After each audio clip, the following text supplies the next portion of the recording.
Do you and your spouse have a healthy sex life? First and foremost, I want to talk about what does that look like individually for each couple because I do believe that's different for everybody. Now, there are some generalities about relationships and husbands and wives and men and women that we can apply here, and I'll share a few of those. But I do want you to take time to really think about your own personal journey in this thing called marriage because my journey will not look like yours, but I do want to share with you a few tips or a few things that I've learned after being married for 27 years and being surrounded by other married people that many of us struggle with, particularly the difference between men and women when it comes to sex. Now, as women, we go through a lot with our bodies, and sometimes our spouses can receive that as rejection. But I think it's important that we start sharing with them and then putting them in a room or around other couples so they know that it's not my wife's issue or problem or my wife rejecting me, but this is some real things that women go through. So I'll just share from my personal life some of the issues I faced earlier in my marriage. Now, when my husband and I first got together, we were like rabbits, as most are. But as I got a little older, getting, not even older, just I remember there was a birth control that I was on that literally like killed my sex drive. And what you have to understand is I had a doctor tell me that that wasn't possible. And I kept saying, listen, something is wrong. I am literally, when my husband touched me, I am about to fall into tears. Like I'm crying. It grosses me out just for him to touch me. And I love this man. So something is wrong. But I had this one doctor, she was telling me it couldn't be the birth control. But thank God I went to a different doctor and he, interestingly enough, a man, he says it's absolutely the birth control because it lowers our testosterone, which causes the sex drive. So if you have had a high sex drive and you're on birth control and all of a sudden it has dropped, you may want to get that checked out. So don't think it's something wrong with you. Could be the medicine that you're taking. So another thing that most women go through, particularly I remember through the ages of the 30s, and I didn't have my children until I was in my 30s, but some of my friends we was kind of going through the same thing. Well, we had children now, and our sex drive had really changed. But it wasn't because we didn't desire our husbands. And we certainly recognize in our conversations that something must be wrong with us. Like we would say that, and I don't think there was anything wrong with us, but we would say something is wrong with us because we're in our 30s and our husbands want more than what we can offer. Now, I don't use these things as excuses. I'm using them as acknowledgement. One, so the woman who's listening to this will not feel like she's alone. And two, for the man who may listen to this, you will realize that your wife is not intentionally withholding from you, but our bodies go through so much. And so, as a young mom, where you have these two people who just grab on you, pull on you for everything, need you for everything, our husbands can feel like another chore. Now, I know that's not right. It's not fair to him, but it does feel like that. So I encourage you, if you're in that stage with the being a young mom, where the children are, between the ages of newborn and like 4 years old, where they need you for everything, where they think you are the source of their life, and it feels like you are. Get help. Don't be afraid to like schedule in date weekends, date time where you're saying, okay, mom, if you have your their grandparents there or a friend, I need help. I need someone to come get the kids, take them away. And I know during that time you may want to rest, but give yourself time to find a way to restore, but get reconnected. Sex is so important in our marriages because it does create a level of intimacy that other things can't. Right. So here's the thing I learned over my years of being married and my journey and my research of women and men is that a lot of times for women, we need the conversation. We need the connection through conversation to make us feel the desire to be intimate. Where men can be the complete opposite. They need the intimacy to open up. Now, why God would create it that way, I don't know. But what we have to do is be willing to give each other grace. So, husbands, if you need your wives to be a little bit more um, responsive in the bedroom, find out her love language and really speak to that. And wives, we have to do the same thing. We cannot speak to our husbands from our love language. Like my love language is quality time.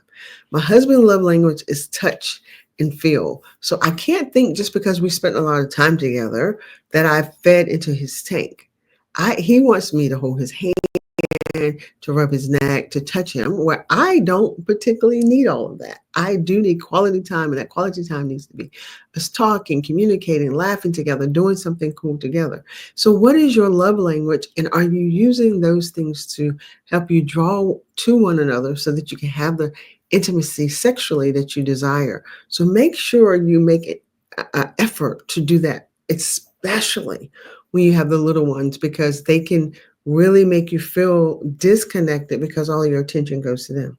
The second thing you may want to begin to look into, so we talked about how it could be medicine and hormones in those early years and how your children can be a source to pull you guys apart. But we want to make sure you stay together.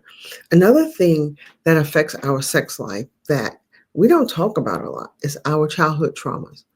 So if you've ever experienced any type of childhood trauma that maybe you haven't dealt with, particularly sexual childhood trauma, and maybe for a while it was able to hide, so it didn't seem like it was, you may have thought maybe I've gotten over it.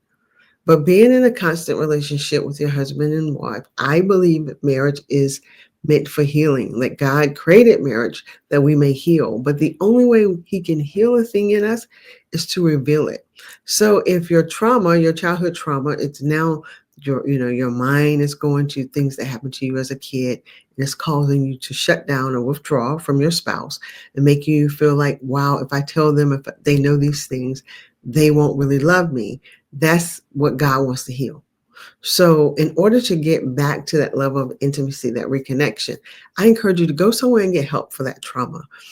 Find someone, a therapist, maybe a coach, if you believe your coach can help you really go into those places.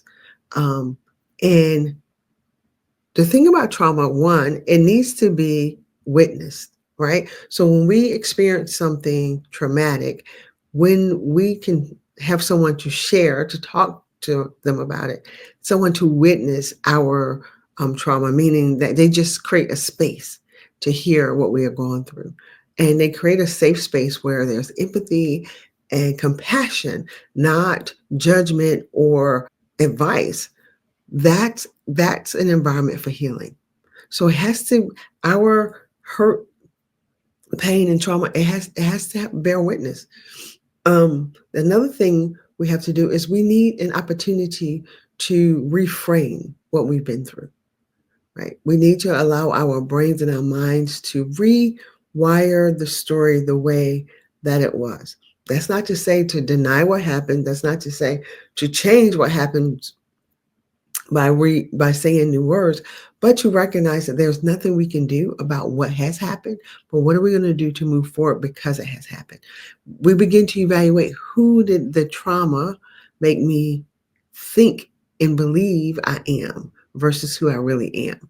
So those things, once you begin to deal with that, it can help you redefine your identity. As a Christian, we redefine our identity in Christ, so that now you can disconnect yourself or disassociate yourself from the thing that happened to you versus what you are currently experiencing, so that you can get to that love and connection that you really desire in your marriage.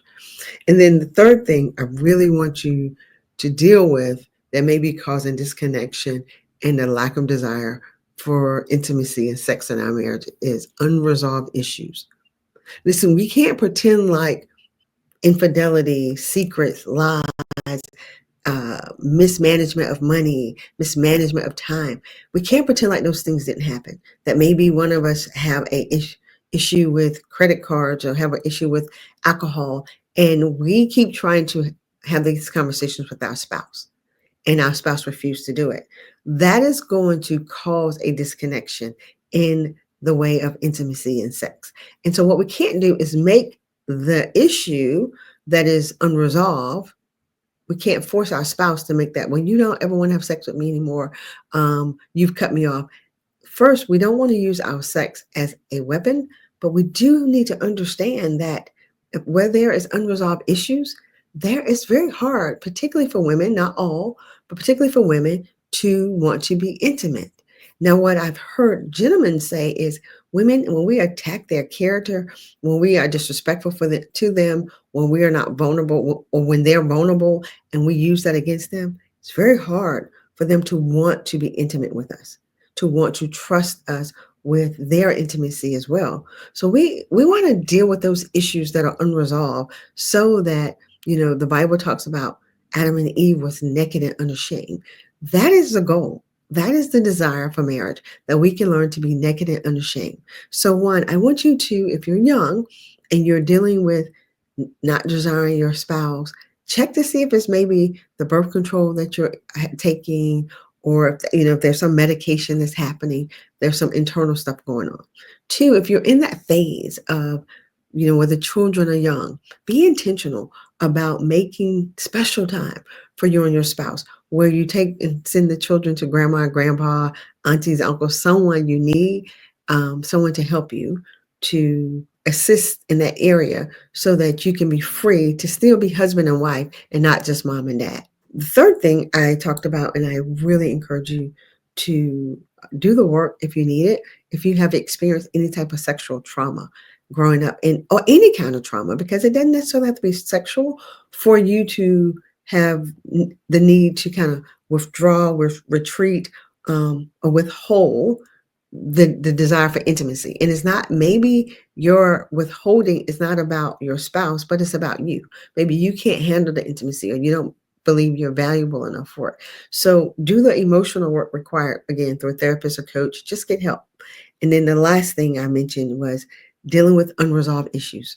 Please, learn to communicate about those things that are hard to talk about, so that there's not wedges between you all, causing you to not find love, sex, and intimacy within one another. And now you're maybe either looking outside of it or just not connecting in that way. I want you to have a beautiful, healthy, vibrant, extremely sexual marriage. And I know that you can, but I need people to be aware that these are some of the things that can cause it. And as we get older, husbands and wives, understand when your wives are going through menopause. That's another thing. It's kind of like the birth control. It can shut us down.